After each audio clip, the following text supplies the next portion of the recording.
तहरीक इंसाफ के सदर चौधरी परवेज इलाही गिरफ्तार। परवेज इलाही को लाहौर में ज़हूर इलाही रोड पर घर के करीब हिरासत में ले लिया गया। साबिक वजीर आला गिरफ्तारी के वक्त बुलेट प्रूफ गाड़ी में सवार थे। एहलकारों ने परवेज इलाही की गाड़ी के शीशे तोड़ दिए। सदर पीटीआई को पकड़कर धकेलते हुए लेकर गए। परवेज इलाही को एंटी करप्शन हेड ऑफिस मुंतकिल करके तिब्बी मुआयना किया गया। सर्विसेज अस्पताल के सीनियर डॉक्टर्स की टीम ने परवेज इलाही की मुकम्मल सेहतमंद होने की तस्दीक की। मैंने फैसला किया है कि इस वक्त मैं पार्टी का ओहदा छोड़ता हूँ सदारत, और बाकी दोस्तों और पार्टी वर्कर से सलाह मशवरा करके आइंदा का लाइव करूँगा। तहरीक इंसाफ को एक और बड़ा धचका। परवेज खटक ने भी पार्टी ओहदा छोड़ दिया। साबिक वजीर दिफा परवेज खटक का तहरीक इंसाफ खैबर पख्तूनख्वा की सदारत छोड़ने का ऐलान। कहते हैं कि 9 मई के वाक़यात की पहले ही मजम्मत कर चुके। 9 मई के वाक़यात पर पूरी कौम रंजीदा है। अल्लाह न करे ऐसा दोबारा कभी हो। मुल्क में जो हुआ अच्छा नहीं हुआ। सियासी माहौल खराब है। दोस्तों के साथ मशवरा करके आइंदा का लाहे अमल तय करेंगे। 9 मई के वाक़यात की मजम्मत और पीटीआई की विकटें गिरने का सिलसिला जारी। मरकजी सीनियर नायब सदर अमीर बख्श भुट्टो और सिंध के सीनियर नायब सदर अल्लाह बख्श अर्नर ने भी पीटीआई छोड़ दी। अमीर बख्श ने कहा, पीटीआई क़यादत ने सिंध के मसाइल पर तवज्जो नहीं दी। पंजाब के साबिक मुशीर रफाकत गिलानी का भी पीटीआई से लाताल्लुकी का ऐलान। पाकिस्तान तहरीक इंसाफ का टिकट भी वापस कर दिया।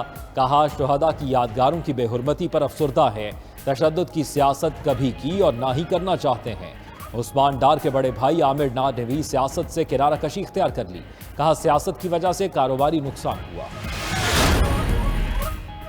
नेशनल क्राइम एजेंसी से मुतालिका तहकीकात में पेशरफ। नैब ने 190 मिलियन पाउंड स्कैंडल के मरकजी मुलजिम चेयरमैन पीटीआई को 7 जून को तलब कर लिया। तहरीक इंसाफ के सरबराह को नैब के सवालनामे के तमाम सवालात के जवाब साथ लाने की हिदायत। चेयरमैन पीटीआई को 7 जून को नैब की कंबाइंड इन्वेस्टिगेशन टीम के सामने पेश होने की हिदायत की गई।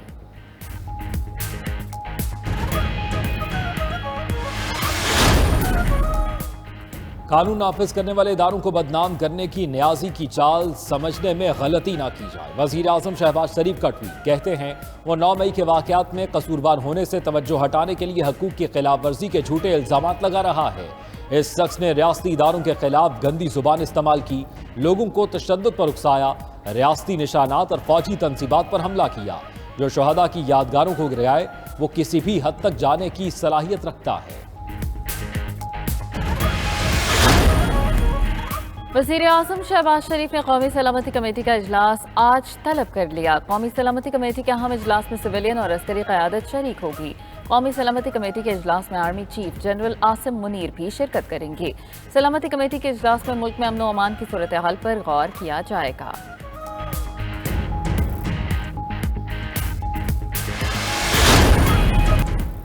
सिंध हुकूमत का MPO के तहत नजरबंद 14 अफराद को रिहा करने का फैसला। महकमा दाखिला ने हुक्मनामा जारी कर दिया। नजरबंदी खत्म करने का फैसला नजरसानी कमेटी को मौसूल रिपोर्ट पर किया गया। फारूक शाह, सलमान मोहम्मदी, जैद की नजरबंदी खत्म करने का हुक्म दिया गया। फौजिया सिद्दीकी, कमालुद्दीन, मोहम्मद फैसल, मुनसिफ की भी रिहाई का हुक्म। महकमा दाखिला सिंध के मुताबिक ये अफराद अगर किसी और मुकदमे में मतलूब न हुए तो रिहा कर दिए जाएंगे।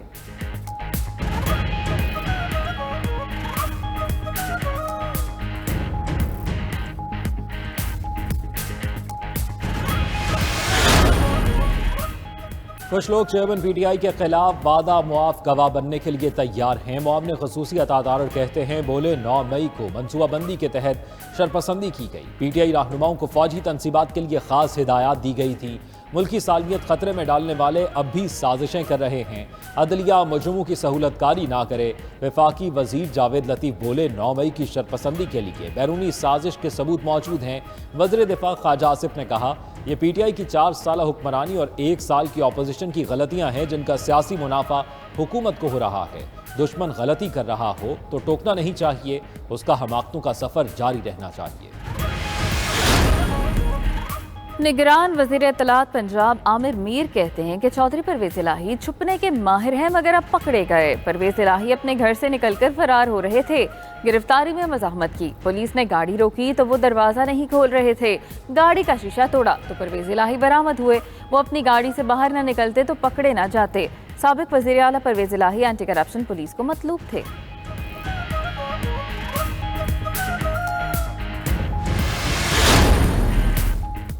चौधरी परवेज इलाही की गिरफ्तारी अबूरी जमानत खारिज होने के बाद अमल में लाई गई। गुजरांवाला की एंटी करप्शन अदालत ने परवेज इलाही की अबूरी जमानत खारिज की।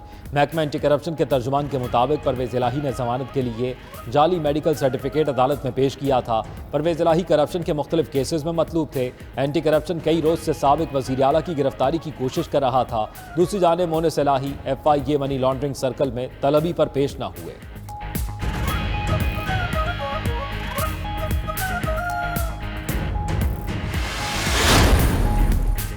इलेक्शन कमीशन के 2 सीनियर ओहदेदारों ने इस्तीफा दे दिया। एडिशनल सेक्रेटरी मंजूर मलिक और director project management unit colonel retired Saad ने इस्तीफा दिया।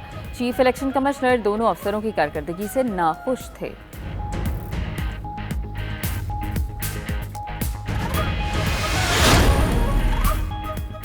ओपन मार्केट में अमेरिकी डॉलर 12 रुपये सस्ता 299 रुपये का हो गया। इंटरबैंक में डॉलर की कीमत में 9 पैसे की कमी 285 रुपये 38 पैसे पर बंद हुई।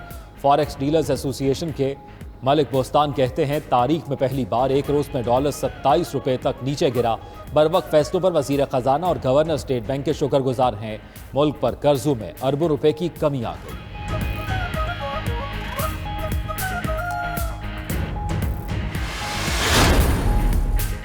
मुल्क में महंगाई की हालिया लहर ने तमाम रिकॉर्ड तोड़ दिए। अप्रैल में महंगाई की शरह रिकॉर्ड 38% तक जा पहुंची। माहाना बुनियादों पर महंगाई की शरह में 1.58% का इजाफा हो गया।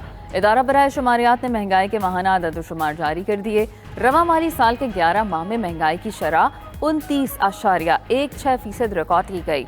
एक माह में शहरों में 1.5% और देहात में 1.69% महंगाई में इजाफा हुआ। कौमी असम्बली की कायमा कमेटी खजाना का इजलास। वफाकी वजीर खजाना और सदर नेशनल बैंक की अदम हाजिरी पर कमेटी का इजहार बरहमी। चेयरमैन कायमा कमेटी ने कहा नेशनल बैंक के सदर आइंदा इजलास में न आए तो वारंट जारी कर देंगे। वजीर ममलिकत खजाना आयशा गौस पाशा ने कहा आइंदा बजट में महंगाई कंट्रोल करना सबसे बड़ा चैलेंज है। बजट में खसारे और महंगाई का तवाज़ुन कायम करना होगा। आइंदा बजट टैक्स फ्री नहीं दे सकते। टैक्स आमदन ना बढ़ाई तो खसारा बेकाबू हो जाएगा। मईशत में इतना बिगाड़ है यकदम सब ठीक नहीं हो सकता।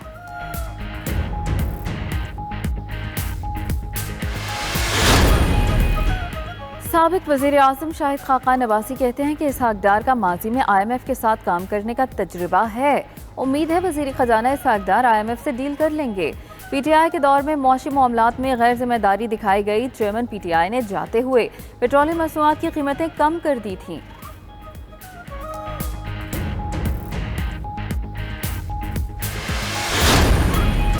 हुकूमत का supreme court practice and procedure bill पर नजरसानी का फैसला। अदालत की मुशावरत से कानून में तरमीम होगी। अटॉर्नी जनरल ने आगाह कर दिया। एक्ट के खिलाफ केस की समाअत में कहा कि प्रैक्टिस एंड प्रोसीजर बिल और नजरसानी कानून में कुछ शिकें एक जैसी हैं। तजाद से बचने के लिए दोबारा जायजा लिया जाएगा। चीफ जस्टिस उमरता बंदयाल का खैर मकदम रिमार्क्स दिए। खुशी है कि पार्लियामेंट और हुकूमत एक जैसे कवानीन में तरमीम कर रही है। अदलिया से मुतालिक कानून साजी पर हुकूमत को सुप्रीम कोर्ट से मुशावरत करनी चाहिए। अटॉर्नी जनरल की एक्ट का मामला पार्लियामेंट को भेजने की इस्तिदा। चीफ जस्टिस ने कहा कि मामला पार्लियामेंट को नहीं भेजेंगे।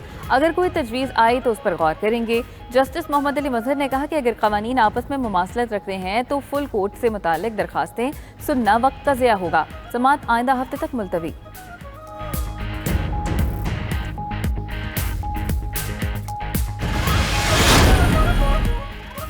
ऑडियो लीक्स की तहकीकात के लिए स्पीकर कौमी असम्बली की कायम करदा खुसूसी कमेटी का इजलास। साबिक चीफ जस्टिस साकिब निसार के बेटे नजम साकिब तलबी के बावजूद पेश न हुए। कमेटी ने आइंदा इजलास में अदम हाजिरी पर वारंट जारी करने का इंदिया दे दिया। नजम साकिब और दीगर अफराद की बैंक स्टेटमेंट्स 15 दिन में तलब।